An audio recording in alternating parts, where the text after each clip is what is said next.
Mais qu'est-il donc arrivé à Nicole Guetta? Après sa défaite au municipal de Colombes en 2008, elle semble être en recherche d'une nouvelle identité.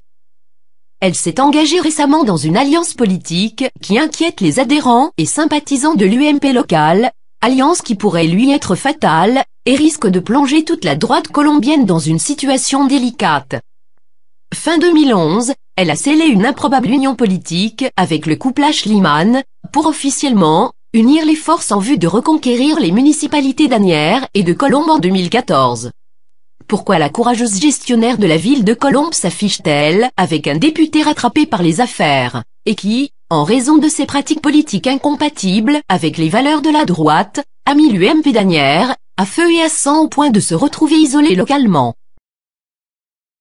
Car Nicole Guetta affiche à Colombes un bilan positif. Après avoir rassemblé la droite colombienne autour d'elle, elle a redressé les comptes de sa municipalité en un mandat, mais au prix d'une politique de rigueur honnête et courageuse, ce qui a nui à sa popularité et l'a mené à la perte de la municipalité de Colombes en 2008. Tout le contraire de Manuel Ashliman. À Asnières en 2008, il s'est fait battre car tous ses opposants de gauche comme de droite se sont ligués contre lui pour le faire tomber et mettre fin à sa gestion calamiteuse, à ses dérives procédurières, à son affairisme, qui l'ont déjà conduit à une condamnation d'1 an d'inéligibilité, confirmée en appel, pour délit de favoritisme.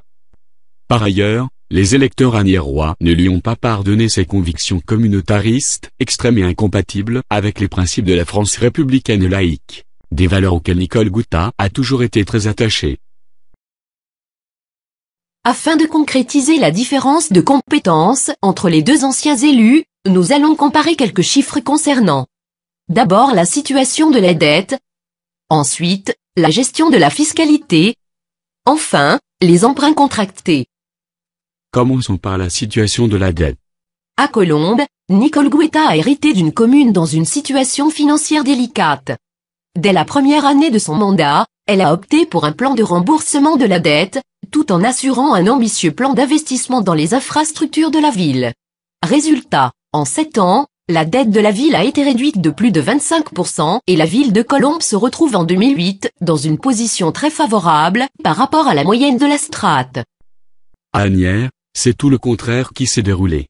En 2001, Manuel Ashliman est aux commandes d'une municipalité dont la situation financière est saine. Aux 115 millions d'euros de dette communale, il a rajouté 65 millions d'euros en 7 ans, pour la faire culminer à 181 millions d'euros en 2007. Légèrement au-dessus du niveau de la moyenne de la strate en 2001, la dette communale par habitant a littéralement explosé. Examinons maintenant les mesures fiscales qui ont accompagné l'évolution de la dette. À Colombes, pour traiter efficacement la dette, Nicole Guetta n'a pas hésité à augmenter en 2002 les taux de manière drastique, pour les diminuer progressivement en fin de mandat, une fois les finances de la ville assainies. À titre d'exemple, le taux de la taxe d'habitation est passé de 14 à 18,4% en 2002, pour redescendre à 15,42% en 2008.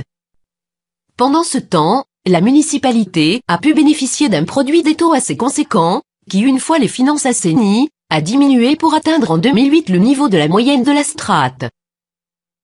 Et pendant ce temps à Asnières, malgré l'envolée de la dette, les impôts n'ont cessé d'augmenter. À titre d'exemple, le taux de la taxe d'habitation a augmenté de près de 2 points en 7 ans. Le produit de la taxe d'habitation a dépassé la moyenne de la strate, dès 2002, puis a dépassé celui de Colombes en 2008. Ainsi en 2008, malgré un taux plus faible, un résident asniérois a donc payé en moyenne plus d'impôts qu'un résident de Colombes. À noter que Nicole Guetta n'a pas eu recours aux emprunts toxiques, fait assez rare pour être souligné, tant les collectivités locales se sont laissées abuser par ces sources de financement. Son successeur à la mairie de Colombes l'apprécie particulièrement. Ce n'est pas le cas du maire PS d'Asnières, qui se retrouve avec un taux de 91% d'emprunts toxiques, contracté par Manuel Ashliman. Ces quelques chiffres illustrent à quel point Nicole Guetta a rendu service aux administrés colombiens, grâce à ses choix courageux et ses qualités d'excellente gestionnaire. Manuel Ashliman de son côté, a laissé sa municipalité dans une situation financière délicate.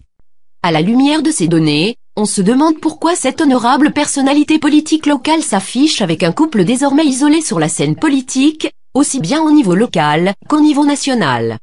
Manuel Aeschlimann et sa femme ne semblent être soutenus plus que par Nicolas Sarkozy lui-même, pour une raison qui échappe même à l'entendement des plus proches conseillers de l'actuel président.